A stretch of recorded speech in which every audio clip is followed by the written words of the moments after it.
ఎవరు గెలుస్తారు ఆంధ్రప్రదేశ్లో? ప్రతి ఒక్కళ్ళు చాలామంది అదే మెసేజ్లు పెడతా ఉంటారు. చాలామంది అడుగుతూ ఉంటారు, ఎక్కడ కనబడ్డా ఎవరి వైపు ఉంది సార్ అంటుంటారు. ఎవరికి ఎక్కువ ఓట్లు పడతాయి వాళ్ళు గెలుస్తారు. ఎవరికి ఎక్కువ ఓట్లు పడతాయి, ఎవరి రూట్లో వాళ్ళకి ఎక్కువ ఓట్లు పడతాయి. వెరీ సింపుల్ లాజిక్ ఏంటంటే, ఆంధ్రప్రదేశ్లో పేద, మధ్యతరగతి, ఎగువ మధ్యతరగతి, మధ్యతరగతిలో మళ్ళీ దిగువ మధ్యతరగతి, ఇది ఈ కేటగిరీస్ చూసుకోవాలి. పేదలకి తమకు వచ్చేటువంటి సంక్షేమ పథకాలు ఇవి కంటే ఎక్కువ వస్తాయని చెప్తున్నటువంటి తెలుగుదేశం హామీలు, తెలుగుదేశం కూటమి హామీలు, ఈ పథకాలు సాటిస్ఫాక్షన్గా ఉంటే ఇటుకు ఓటేయాలి, ఇంతకంటే ఎక్కువ వస్తాయని నమ్మితే అటుకు ఓటేయాలి. కేసీఆర్ సంక్షేమ పథకాలు ఇచ్చాడు, కాంగ్రెస్తో పోల్చుకుంటే ఎక్కువ ఇచ్చాడు. కానీ ఆంధ్రాతో పోల్చుకుని అక్కడ తక్కువ వచ్చినాయని, అక్కడ రావట్లేదని పెద్దగా ఎక్కువ ఇస్తానన్నటువంటి రేవంత్కి ఇచ్చారు, వేశారు ఓట్లు.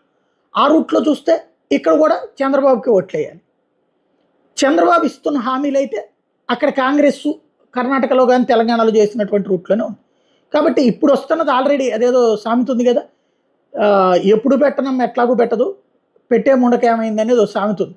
అట్లాగా ఎలాగూ ఇప్పుడు ఇస్తున్నారు కాబట్టి ఇంతకంటే ఎక్కువ వస్తాయి కదా, పోయేదే ఉంది మనకి అనేటువంటి రూట్లో ట్రై చేస్తే అటు ఉంటుంది. అది పేదల వారు. పేదలు మారారా, ఖచ్చితంగా జగన్ రాజకీయ భవిష్యత్తు దారుణంగా దెబ్బతింటుంది. దిగువ మధ్య తరగతి వాళ్ళు పేదల కోటాలోనే ఇప్పుడు పథకాలు పొందుతున్నారు.